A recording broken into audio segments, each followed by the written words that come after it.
Hello there, Codeads. I'm your host, Dean Ruffius Creepcrest, and you're tuned in to Gruesome University, where our motto is, the truth will make you freak. Well now, another school year has come and gone, and I give you the class of 2015. That's right, Gruesome University's newest alumni.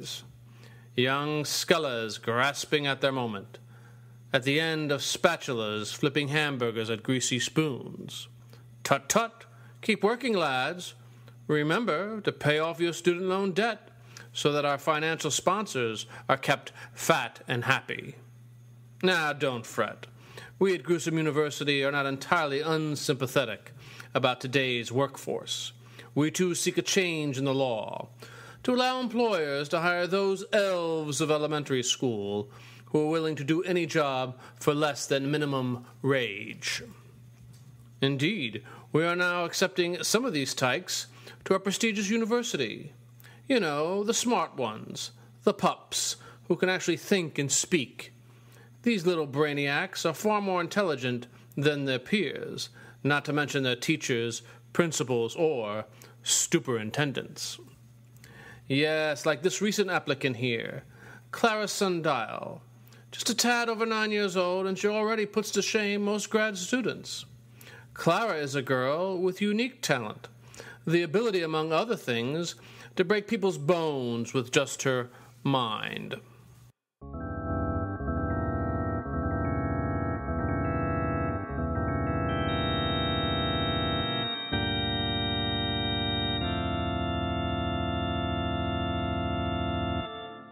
Sounds snappy. This Clara is a real crack-up. So now, young scholars, listen up. Here's a tale about a girl who finds a way to overcome family dysfunction under the bright lights of the big top. The title of it is Dread and Circus.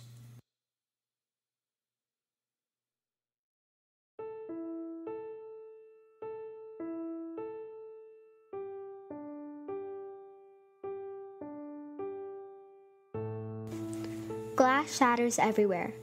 The piercing, screeching sound invades the room.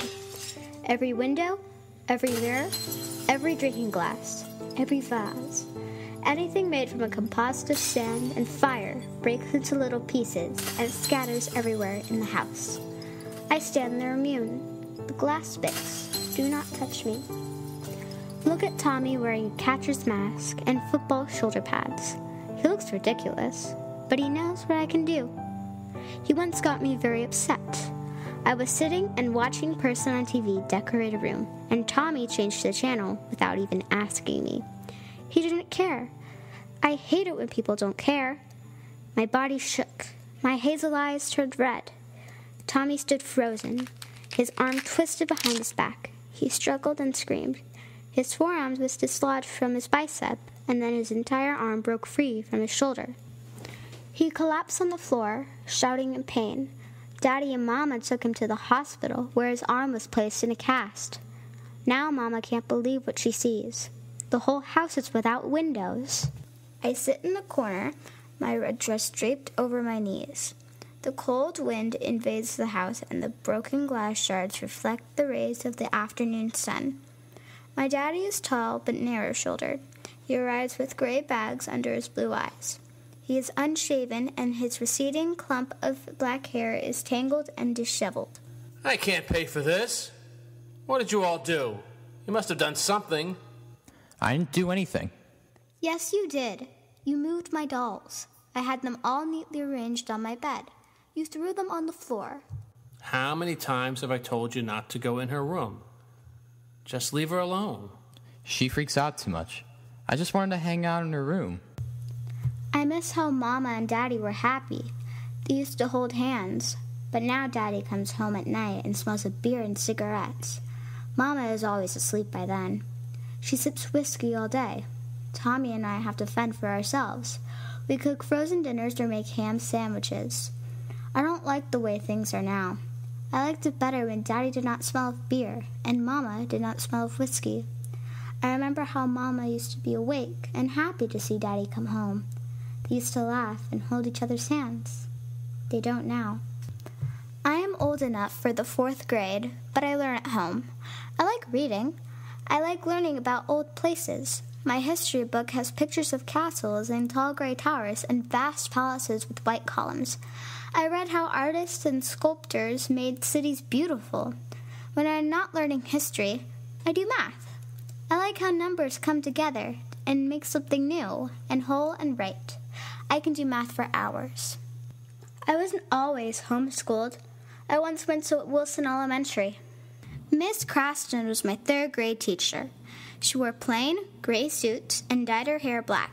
She had pock-marked cheeks and spoke in a deep, hushed voice, only to change to a high-pitched squeal when she was angry at someone, usually me. The girls in class were not nice. One girl pushed me, and I cut my knee. I complained, but Miss Craston said it was my fault.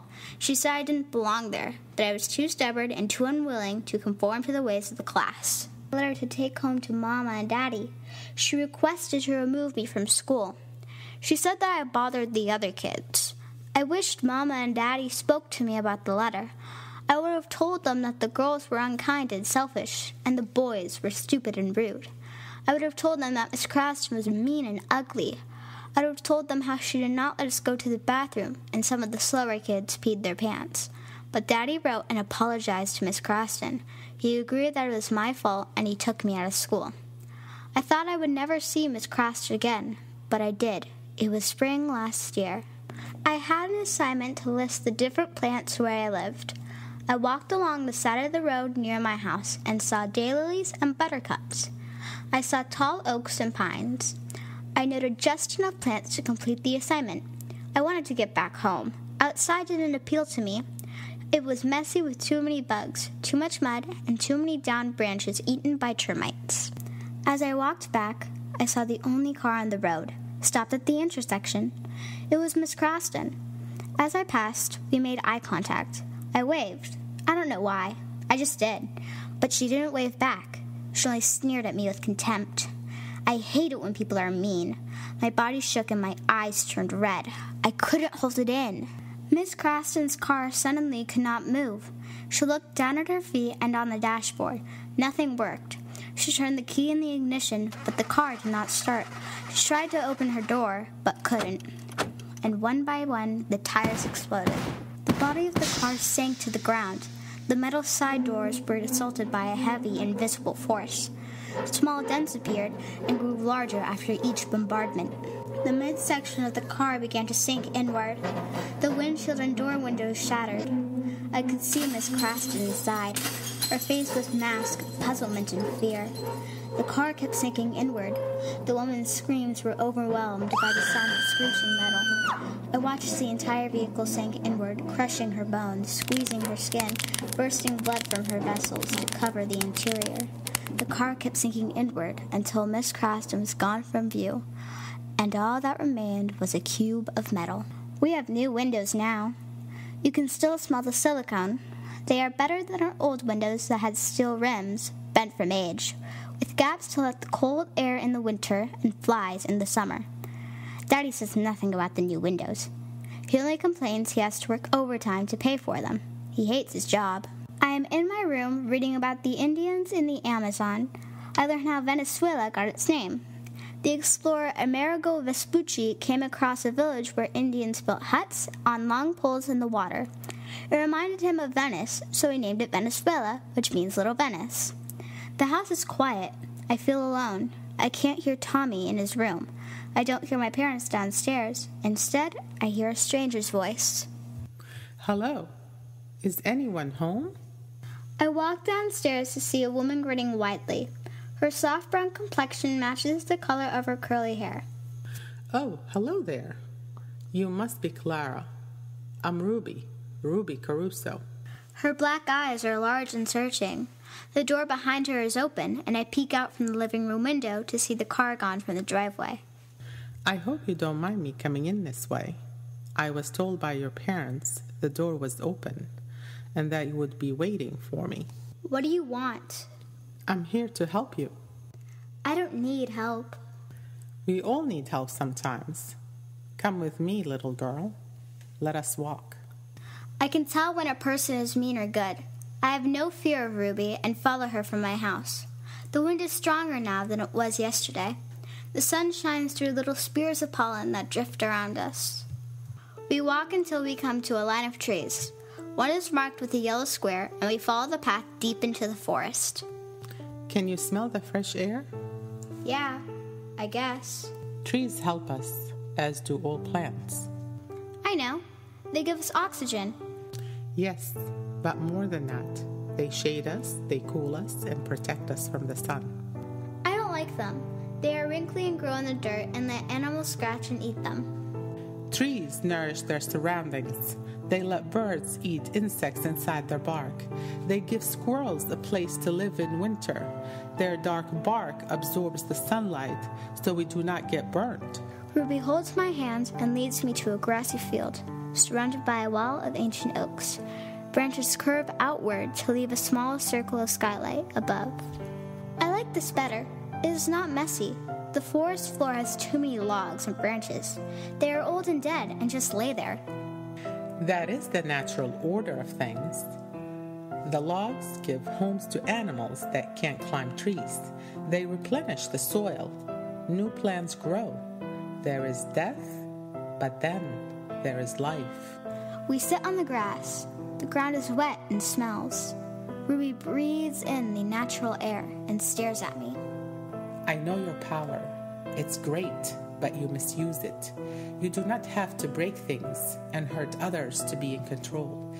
Feel your surroundings.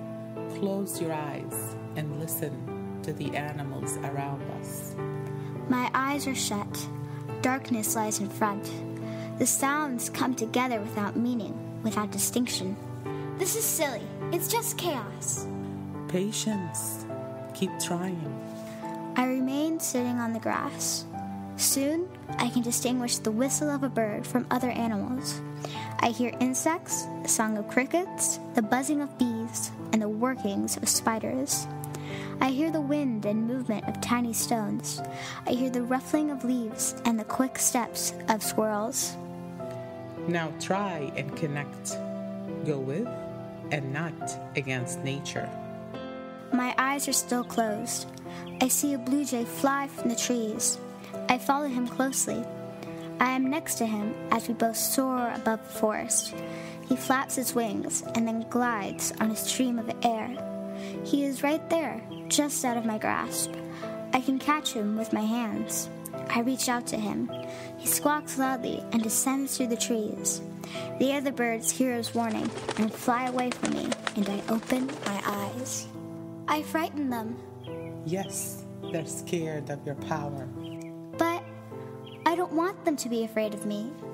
Then be yourself. When anger arises in you, come here to the field. Coexist with your surroundings. No animal, no person will ever fear you. A week has passed, and the forest clearing has become my second home. Every day, I venture to the grassy field to connect the plants and animals there. I can control their movements when I want. I intervene when my power is needed. Like the time a baby bird fell out of a nest, and I kept her in the air until she learned to fly on her own. Or the time I unwound a vine choking an old oak tree. Or the time I diverted a fox so a family of rabbits could escape him. Ruby is right. By connecting with nature, I remain calm and unbothered by the people in my life. I know how to coexist with others. I am more patient than I was before, and now I accept the flaws of my parents and brother. Mama and Daddy are spending more time together these days. They talk for hours at night. I sense their lives are improving. Soon, everything will be back to the way I like, the way they were before. Kids, we need to talk. About what, Dad? He wants to talk to us about our summer vacation. I want to go to the Grand Canyon. Sweet pie, I don't think we're going to go on a vacation this year. Look, your mother and I have been talking, and, look, we've decided to get a divorce. What do you mean? He means they're not going to stay married, idiot. It's for the best, sweet pie. Look, your mom and I have been together, for how long? 14 years? Yeah, that's a long time to be together, don't you think? That's not much time at all. I see old people holding hands in the mall. They must be married 50 years or more. You can't compare us to them. Times have changed. Well, I think this is great. It's better that you both are happy. How is this great? They get what they want by us losing our family? That's no way to talk. You should be more like your brother. This is all for the best. You gotta be more optimistic, Clara. You gotta smile more. Just then, I rise from the sofa. I open the door and run outside. No one calls for me. No one follows. I run alone to the forest and dash through the trees until I come to my clearing. I catch my breath. It is late afternoon as the sun peeks through the gray clouds and the tight opening above. I sit on the grass and close my eyes. I must hold it in. I must hold it in. I hear the footsteps of squirrels and chipmunks. I see a fox resting under the heavy roots of a tree. I search around and see 2 birds flying. They are robins. I rise beside to grasp them. They fly their wings frantically. I don't let go.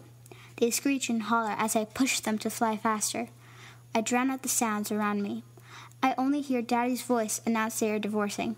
I only hear Tommy's voice that it is for the best. I throw the 2 birds into the side of the white oak tree. Their heads crash into the bark and their brains and blood splatter the side. They fall to the ground. I open my eyes and walk where they landed. I look down at them. I feel no remorse. I feel no sympathy. I turn from the grassy field, walk through the forest, and return home to face my parents and brother. I know it was wrong to kill the birds. I couldn't help it. The next day, I returned to dig a hole for them. I marked their grave with a cross of sticks I tied together with a bow for my hair. Mama and Daddy are now divorced. A month has passed, and Daddy remarried. Her name is Cora, and she calls herself my stepmom, but I feel nothing toward her. Mama now announced she will marry Earl, a silent, brawny man who lives with us because the bank took his home. He is old like Daddy, but has a black beard and thick, messy eyebrows. His daughter is Lori, a girl with dirty blonde hair, a flat nose, and large breasts. She is in the 8th grade and moved into my room. She rarely talks to me. Instead, she smiles at Tommy and wakes up at night to visit his room. When Mama and Earl are not looking, Tommy touches Lori's breasts, and she laughs. No matter how bad it is at our house, it is worse at Daddy's. I am staying the weekend at his house, a run-down duplex not far from Mama's. All we eat is pizza or fried chicken while Daddy and Cora drink beer. I don't like Cora. She wears too much makeup and her red hair has white roots. She smokes like Mama and is always laughing, even when people say things that are not funny. She has twin boys, almost my age, Pete and Raymond. They have black freckles and green crooked teeth. They brag to me how they cheat in school and pick on weaker kids. Daddy tells me this is my new family, as Cora laughs and Pete and Raymond pick the cheese off their slices of pizza and throw it at each other.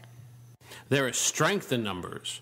Before we were 4, now we are 9. Just because there are more people doesn't make things better. Oh yeah? You'll see how great it is. I have a surprise for you, little chicken. How about if we get the entire family together? You mean us? Here? No, our whole family. He holds in his hands tickets to the circus. I hoped he had meant only Tommy and I and Mama, but he has included Earl and Lori, Cora and Pete and Raymond. How I wish I was back at Mama's so I can run to my sanctuary through the forest and be with the animals. They call it the Hale and Hearty Hippodrome, a large red and blue striped tent. On a dry and crisp fall day, we arrive with other families from all over the county. We all meet in the parking lot, Daddy and Cora with Pete and Raymond, and Mama and Earl, Tommy and Lori and me. I notice how the other families look like ours. They too come with 2 fathers, 2 mothers, and children that don't look like each other. A large banner drifts over the entrance, which reads, Divorce Family Day. I look at my ticket stub to see the discounted price. The entrance fee was reduced because my parents are divorced. Evening is almost upon us. Inside the circus tent smells of old hay and popcorn. We take our seats midway up the central bleachers. I try to sit between Daddy and Mama, but the twins have taken that spot. I find myself alone in the row behind them. The concessionaires come immediately to sell us a barrel of popcorn, bars of chocolate, cans of beer, tins of soda pop, hot dogs wrapped in tinfoil, and nachos with melted cheese the color of the sunset. How are you doing back there? I hate it. You shouldn't talk that way. I want it the way it was before. With us arguing all the time? No, before that, when you and Mama loved each other. Mama takes a sip of her soda and shakes her head. She pulls the lid off the cup and sets it beside her. From her purse, she retrieves a flask of whiskey and pours some in her soda. She can't see Cora winking at Earl. We can't go back, sweetie. We have to look forward. The lights above are turned off as a spotlight shines onto the soul centering. The band plays a marching tune. The parade of circus performers begin, and I see beautiful women dressed as queens sitting atop elephants. I see horses trotting and men standing atop them.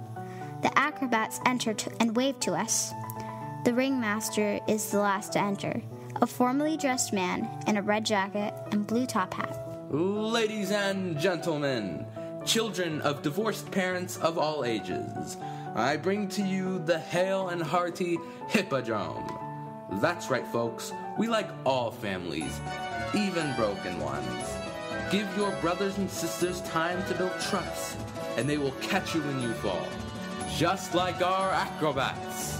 Mama and Daddy nod as Cora laughs and Earl remains still.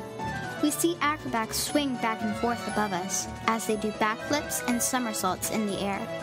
Other performers enter the ring with horses, bicycles, and elephants. We see jugglers and magicians and small people who can turn their bodies into little balls. That's right, kids. When your new family gets you down, stop and take time to laugh. And nothing will make you laugh more than Kooky and his merry band of crack-ups. The clowns march out and run around the Ringmaster. They dance a jig as the music blares. One clown wears a chef's hat and is approached by another holding a plastic baseball bat. Instead of a ball, the clown throws a pie tin of whipped cream that lands in the face of the batter. Everyone laughs except me. I look at Daddy and Mama. They don't even notice each other. Earl is dripping soda on his beard as Tommy puts his right hand inside Laurie's pants. The two boys are putting cotton candy in each other's hair. I turn to the clowns, who are falling down and tripping over each other, and all the people are laughing. I feel cold. My body shakes. From the wilds, we bring you beasts that must conform to our ways. Large cats are wheeled to the side of the cage. The lion tamer cracks his whip, and in trot 4 male lions, heads bent downward. They roam the outskirts of the cage circle, hearing the whip, until they sit up on stools, growling solemnly and waving their paws. I can't stop shaking. I don't want to be there. Nothing seems right. I look out to the center ring to see the lions with their golden manes, muscular bodies, and long tails with bushy ends. They're not the only kings of the jungle. Bring on the tigers, the leopards, and the cheetahs. Yes, folks, our family of cats no different than your family. These beasts may despise each other in the wilds, but here, in this ring, our lion tamer will bring them together. My hands are wet and cold. One of the lions slips off his stool, and the people laugh. You see?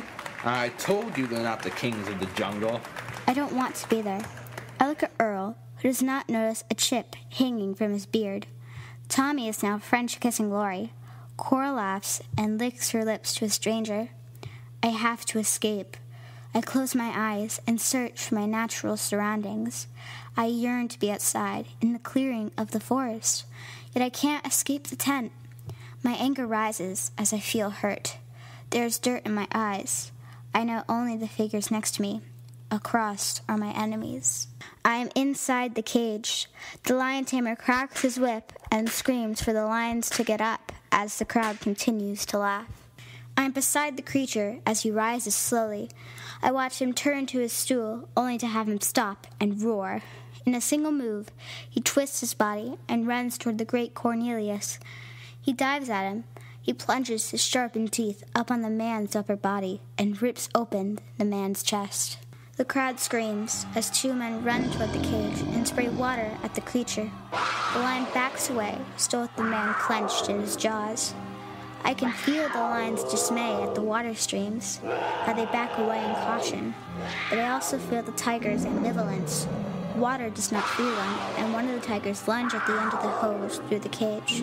With his mouth, he pulls the hose within the cage. The man's hands are now through the metal railings, and the other tiger crouches down and bites off the person's hands. With no water streaming inside the cage, I can touch the cage doors and open them. The leopards and cheetahs escape their prison quickly and run to the top of the bleachers, attacking people, biting and clawing them. People start falling down, their faces mauled by the quick cats. Now the lions and tigers leave the cage and move to cut off people from escaping at the exitways. One lion attacks the ringmaster and sinks his teeth into the man's stomach. The tigers run up the sides of the bleachers, attacking whole families. I see older women and men screaming and yelling. They fend off the attacks as best they can, but the large felines are too fast and furious. The cheetahs and leopards dive upon their backs and necks as the people run towards the exits where the lions await them, biting off their arms and legs. I open my eyes and see Cora screaming. She finds the scene not all that funny. She waves off my father and runs into the jaws of a lion, who sinks his teeth into her neck and rips off her head. I see Cora's face out from the mouth of the lion, who spits out her skull and roars with vengeance. Tommy and Lori run to the top seating level, only to be met by a cheetah who runs beside them, clawing away their skin until they are nothing more than human anatomies, falling to the ground to be eaten by a waiting tiger. I see Pete and Raymond in the mouths of different lions. Earl tries to fend off one lion by kicking him, only to have his leg caught and ripped out by the lion's jaws. Suddenly, I feel my father's hands gripping my shoulders, my mother beside him. You little witch, you're doing this. Is this what you want? I push them away, and they fall down the bleachers and are surrounded by lions, tigers, cheetahs, and leopards. The animals dive upon them, ripping their bodies. I rise from my seat and walk slowly to the center ring. I feel the spotlight shine on me as people are still screaming and shouting and the large cats roaming and killing and devouring them. The flap opens and I walk from the blood-stained interior. I sidestep from the dislodged organs and limbs. I am outside now, making my way through the parking lot. The screams fade as I complete my journey through the pitch-black forest. I sit inside the clearing for some time until I feel the sun's rays stream through the slats of trees. I hear a man's voice. We got one. I am escorted out of the forest, where TV and newspaper reporters are waiting. I am the sole survivor of the Hale and Hardy massacre. Back at the police station, I undergo questions from detectives and words of condolences by therapists. That night, I'm taken to a foster home where I live among quiet and solemn children. By week's end, I am told that a woman will adopt me. I recognize her by her black, searching eyes. It is Ruby Caruso. She takes me to her home, isolated in the woods. She says she will teach me the ways of herbs and elixir, convey the secrets of stone crystals, and divulge ancient spells. I think I'm going to like my new home. I know someday I will love Ruby, as I once did Mama and Daddy. Ruby tucks me in my bed. She has arranged my dolls the way I like. She turns off the light, and with her last words to me before I sleep. Know your power.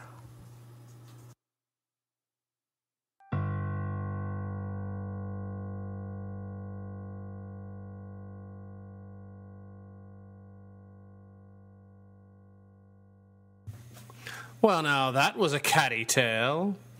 Too bad for Mama and Daddy that they didn't have 9 lives. I don't know about you, but I love a good circus, especially the Hale and Hardy Hippodrome. Such a well-run operation, don't you think? They were quite efficient in how they whiskered people off to their deaths. You might say that the circus was the perfect form of entertainment. Now about Clara's acceptance. Never mind her age. I think we'll make an exception.